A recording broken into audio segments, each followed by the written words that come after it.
I've lived on Summerfield Lane for nearly 5 years now, and for the most part, it's been peaceful. My neighbors keep to themselves. Lawns are manicured, and there's an unspoken agreement that everyone minds their own business. That's the way I like it. I'm not antisocial. I just work long hours as a systems engineer and appreciate my downtime. My backyard is my haven. I built a small shed, set up a patio, and until recently had my old but reliable Whirlpool washing machine hooked up just outside the kitchen. It wasn't pretty, but it worked. And it saved me space indoors. I'd never heard of an HOA operating on our street. There was no official documentation when I bought the house. No meetings, no dues, no neighborhood email list. So you can imagine my surprise when, 3 months ago, a woman named Brenda Calderon knocked on my front door, holding a clipboard and wearing a bright red blazer with a pin that said SCLA, Summerfield Community Living Authority. I thought it was some kind of church or wellness group. Mr. Harris, she said, all tight-lipped smiles and narrowed eyes. I'm Brenda. I represent the HOA for our lovely community.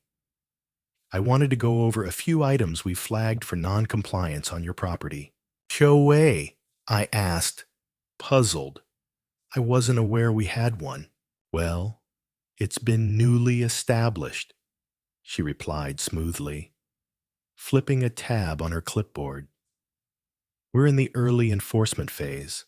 I looked past her shoulder, expecting to see other neighbors involved. There was no one else. Just Brenda, standing rigid like she had something to prove. Her first complaint. My washing machine. It's an eyesore, she said. Appliances should not be visible from the alley or fence line, but it's in my backyard. I replied, behind a 6-foot fence.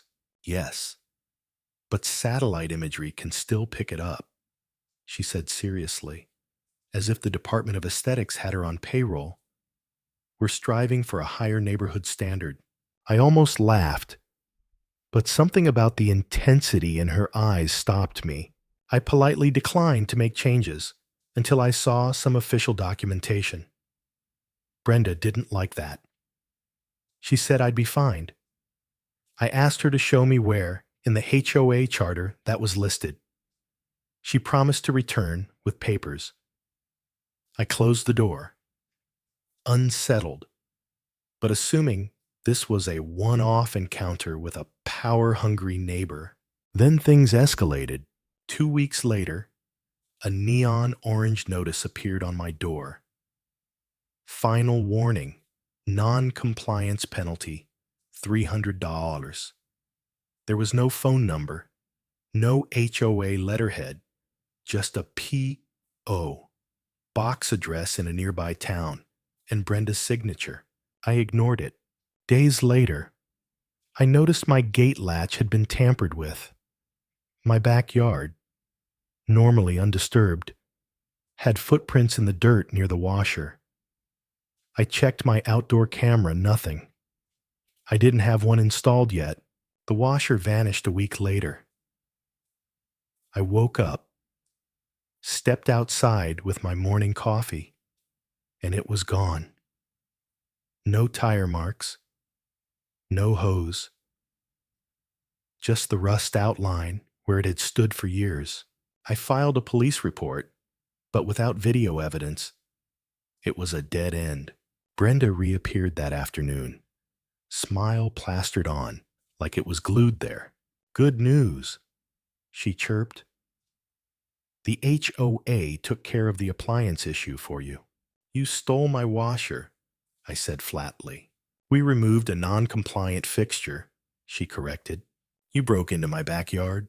We accessed the yard under authority granted by our new covenant. There is no legal HOA here. Brenda, She blinked like I'd spoken in code. You'll want to review the documentation I left last time. You mean the unsigned, unnotarized